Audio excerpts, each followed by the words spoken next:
शाम का समय था। आसमान पर हल्की लालिमा छाई हुई थी।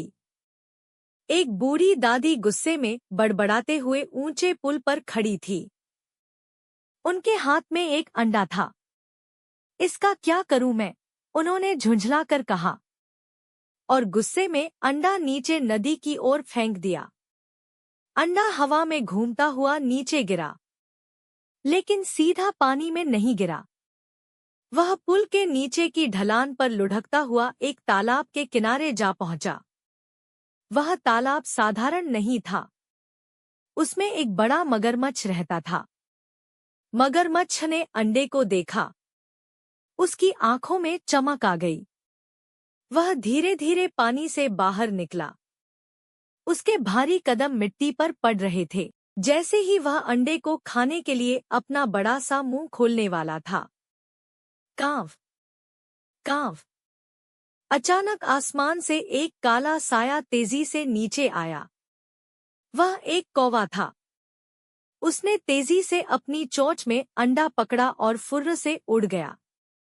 मगरमच्छ गुस्से में दहाड़ा, लेकिन अब बहुत देर हो चुकी थी। कौवा उस अंडे को अपने घोंसले में ले गया। वहां उसका अपना भी एक अंडा रखा था। कौवे ने सोचा, यह भी तो एक जीवन है, इसे भी जीने का हक है।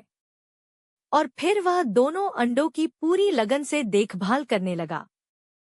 धूप हो या बारिश, हवा हो या तूफान, वह अपने पंख फैलाकर उन्हें सुरक्षित रखता। दिन बीतते गए। एक सुबह पहला अंडा फूटा। उसमें से एक नन्हा सा काला कूवा निकला। वह चू चू करता हुआ अपने पिता को देखने लगा। कौवा खुशी से झूम उठा। लेकिन दूसरा अंडा अभी भी शांत था। कई दिन और बीत गए। फिर एक रात घोंसले में हल्की सी सुनहरी रोशनी फैलने लगी। टक टक टक, अंडे में दरार पड़ी और जैसे ही वह फूटा, उसमें से एक छोटा, चमकता हुआ सुनहरा बेबी डायनासोर बाहर आया। उसकी चमड़ी सोने जैसी चमक रही थी।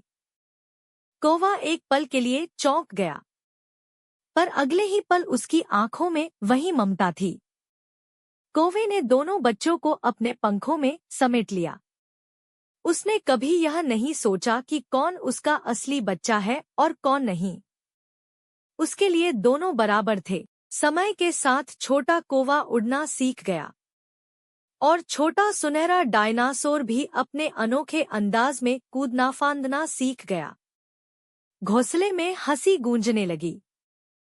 प्यार खून के रिश्तों से नहीं, दिल से होता है। जो दया दिखाता है वही असली इंसान या पक्षी होता है।